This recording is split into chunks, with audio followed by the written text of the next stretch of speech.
My daughter had me declared incompetent on a Tuesday.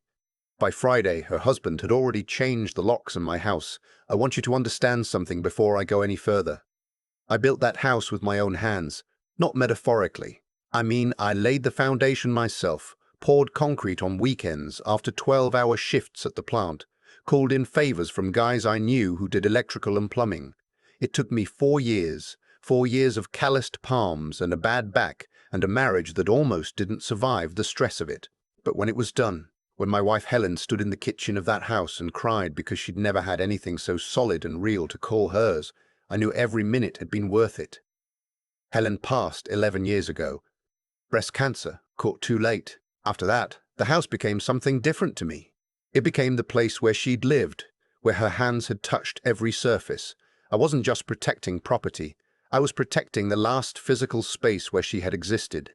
My daughter knows all of this. She grew up in that house. She knows what it means. That's what makes what she did so hard to understand. Even now, her name is Sandra. She's 51 years old, and she married a man named Phil when she was 28. Phil works in real estate. Has for 20 years. He knows what houses in my neighborhood are worth, and he's known for a long time that mine sits on a corner lot in a part of Connecticut that developers have been eyeing for a decade. 3,000 square feet, a half acre, one owner since 1987. No mortgage, no liens, clean title. To Phil, that house was always an opportunity waiting to happen. I never liked him. I want to be honest about that, because I don't think it's fair to tell this story while pretending I was neutral. I never liked the way he looked at things and quietly calculated their value. I never liked how he talked about my neighborhood, always phrasing it as an investment, as if the place where I'd raised my child and buried my wife was just a line item in someone's portfolio. But he made Sandra happy. Or at least she seemed happy, and she was my daughter. So I kept my mouth shut, and I showed up to their dinners and I fixed their gutters when they needed fixing, and I tried. For about 15 years I tried. The first sign that something was shifting came about 2 years ago, after I had a minor stroke, nothing catastrophic. My speech came back within hours, the doctors were pleased with my recovery, and within 6 weeks I was driving again and cooking my own meals and doing everything I'd done before. But the word stroke has a way of changing how people look at you. I watched it happen in real time. Sandra's calls became more frequent, but the tone changed. There was something careful in her voice, something that was listening for weakness. She started bringing up the future a lot, her version of the future. Had I thought about what would happen if I needed more help? Had I considered that the house might be too much for one person? Had I looked into continuing care communities? She always said it gently, always framed it as concern, but I noticed she never asked what I wanted. She only asked whether I considered what she was suggesting. I told her I was fine. I told her I intended to stay in my house for the rest of my life, the same way her mother and I had always planned. She nodded and dropped the subject, or appeared to. What I didn't know was that she and Phil had already consulted an attorney. I found this out later, from documents I was eventually able to obtain. They had started the process 8 months before I knew anything was happening. 8 months of consultations and paperwork and strategy while I was home making soup and watching the Cardinals and thinking my daughter called because she loved me.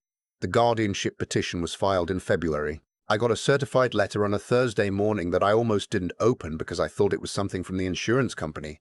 I stood in my kitchen in my robe and read it 3 times before the words started making sense. Sandra and Phil were claiming I was no longer capable of managing my own affairs. They cited the stroke. They cited what they called episodes of confusion, which I could only assume referred to the times I'd forgotten whether I'd taken my blood pressure medication. Something I'd mentioned offhandedly in conversation, the way you mention small things to family, because you trust them. They had an affidavit from a doctor I'd seen exactly once, 14 months earlier, for a routine checkup, who had noted on my chart that I seemed fatigued and occasionally repeated myself during our appointment. That was it. That was the evidence that I needed, someone else to run my life. I sat down at the kitchen table and I didn't get up for a long time. I want to tell you that I was angry immediately, that I stood up and started fighting. But the truth is that the first thing I felt was grief. Because this was my daughter. This was the little girl I'd driven to swim practice at 5 in the morning for 6 years. This was the person I'd stayed up with when she had nightmares, the one whose college tuition I'd paid without hesitation, the one I'd danced with at her wedding while Helen cried happy tears at the table, and she had spent 8 months building a legal case against me. That grief lasted about 48 hours. Then I got angry. I called a friend of mine named Bob, who'd been a family law attorney before he retired. We played poker together for 20 years. I called him on a Saturday morning and told him everything. He listened without interrupting, which is a skill most people don't have, and lawyers develop either very well or not at all. When I finished, he was quiet for a moment. Then he said, "Howard, that's my name, Howard Greer. I should have mentioned that earlier." He said, "Howard, you need to get in front of this immediately. Do you have an attorney?" I had a guy who'd done my will and some minor estate work. Bob told me that wasn't going to be enough and gave me the name of a woman in Hartford who specialized in elder law and contested guardianships.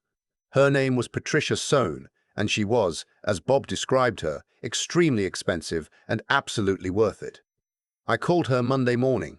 The hearing wasn't scheduled for another 11 weeks, which gave us time to build a response. Patricia was methodical and calm in a way that I found steadying. She explained the process, explained what they'd need to demonstrate, and explained what we'd need to demonstrate, and explained what we'd need to counter. She also told me something that I hadn't considered. She said, "Mr. Greer, while this proceeding is pending, you retain full legal authority over your assets.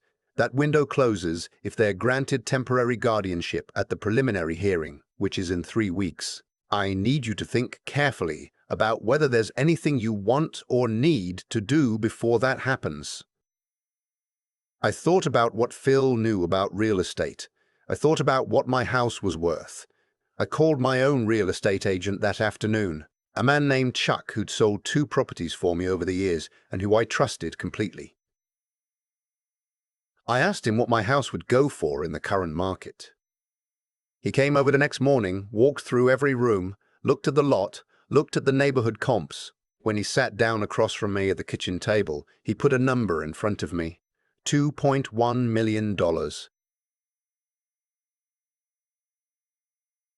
I sat with that for a moment. Then I told him I wanted to list it. He looked at me the way people look at you when they're not sure if you've understood what you just said. "You want to sell the house?" "I want to list it immediately. I want an aggressive price, and I want it done before the 22nd. The preliminary hearing was on the 22nd. Chuck listed the house that week. In the market we were in, with the lot size and the location and the condition, we had 3 serious offers within 9 days. I accepted one at 1.95, slightly under ask, because they were cash buyers who could close in 18 days. I signed the purchase agreement on a Wednesday. The preliminary hearing was the following Monday. Sandra and Phil walked into that courtroom with the quiet confidence of people who believe the outcome has already been decided. Phil had on a blue tie and a blazer. Sandra wouldn't look at me directly when they came in. I noticed that. I filed it away. Their attorney made the case. The stroke, the fatigue, the medication confusion, the house being too much for one person, the need for professional care and oversight. He made it sound very reasonable. He made it sound like love. Patricia stood up. She presented my medical records from the past 18 months, reviewed by a neurologist we had retained, who found no evidence of cognitive impairment. She presented statements from my neighbors, from Bob, from my regular physician of 12 years. She presented documentation of every financial transaction I'd made in the previous year, every bill paid on time, every decision made clearly and competently. And then she presented the executed purchase agreement for 14 Millbrook Lane, dated 6 days prior, for $1.95 million. Cash sale. Closing scheduled for the following month. The judge looked at the document. She looked at it for a long time. She looked up and asked Sandra's attorney how a man who lacked the capacity to manage his own affairs had successfully negotiated and executed a nearly $2 million real estate transaction in the past week. He didn't have a good answer. The petition for temporary guardianship was denied. I won't pretend that the moment felt triumphant. I was sitting in a courtroom across from my daughter, who was crying, and I felt the weight of that in a way that I don't think I can fully explain. Winning felt like losing something at the same time. I don't know how else to say it. Phil put his hand on Sandra's shoulder. He was already looking at his phone. After the hearing, Patricia walked with me to the parking garage. She was measured and professional, but I caught the edge of something like satisfaction in her voice when she said they would almost certainly drop the full guardianship petition now. The foundation of their case had been undermined. Without temporary guardianship, they had no mechanism to control my assets during the proceedings, which meant the entire strategy fell apart. She was right. We received notice 2 weeks later that the petition had been withdrawn. I sat with the withdrawal notice for a long time before I did anything else. The house closed 31 days after the purchase agreement was signed.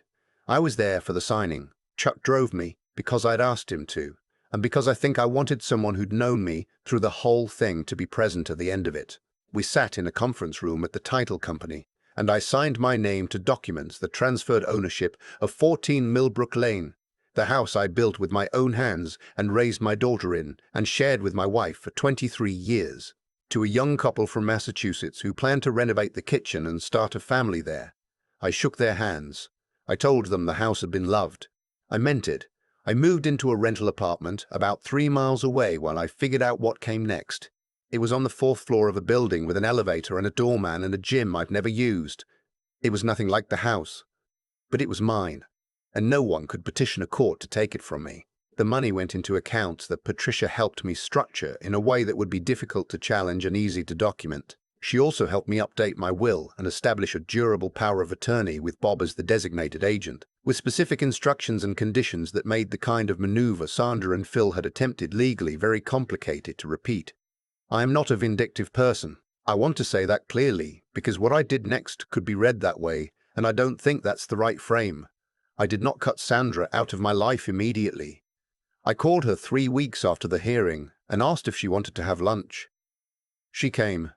She was quiet through most of it. Phil wasn't there, which I thought was either a good sign or a sign that she'd come to survey the damage without him. We sat at a diner we used to go to when she was in high school, and I ordered a patty melt, and she had soup, and we talked around the edges of everything for about 40 minutes before I finally said what I'd asked her there to say. I told her I understood that she was scared. I told her that losing her mother had scared me too, and that watching me have a stroke must have been terrifying, and that I didn't assume her motivations were purely financial. I told her I was willing to believe that some part of what she'd done had come from fear. Then I told her that what she'd done had been a betrayal. Not a mistake, not a miscommunication, a betrayal. That she had spent 8 months building a legal case against me while calling me twice a week and asking how I was sleeping. That the man she'd married had looked at my house, the house where she'd grown up, and seen an opportunity, and she had let him. She started to cry. I didn't try to stop her, but I also didn't comfort her. I let her cry. Then I told her that I wasn't going to disappear from her life, because she was still my daughter, and I still loved her, but that things were different now. That I wouldn't be confiding in her the way I had. That I would be more careful. Not cold, just careful. She said she was sorry. She said it more than once. I told her I hurt her. I left a 20 on the table for the check and I drove myself home. That was 14 months ago. Sandra and I see each other maybe once a month now. Phil doesn't come. I don't ask about him and she doesn't volunteer information. It's not the relationship I wanted to have with my daughter in my 70s, but it's the one that's honest. And I've come to believe that honesty is worth more than comfort, even when it costs you. I live in the apartment. I'm looking at a smaller property now, something on 1 floor, manageable, maybe an acre of land if I can find it, because I still like growing things and I'd like a place to put a garden. Patricia says the financial structure is solid. Bob comes over for poker on the 2nd Thursday of every month. I started swimming again at the Y. 3 mornings a week, something I hadn't done in years. The last time I drove past Millbrook Lane, the young couple from Massachusetts had repainted the front porch and put in a new mailbox. The garden I'd kept for 30 years was gone, replaced with sod. It hurt in the way I expected it to hurt, a clean pain, the kind that comes from something real and doesn't pretend to be anything else.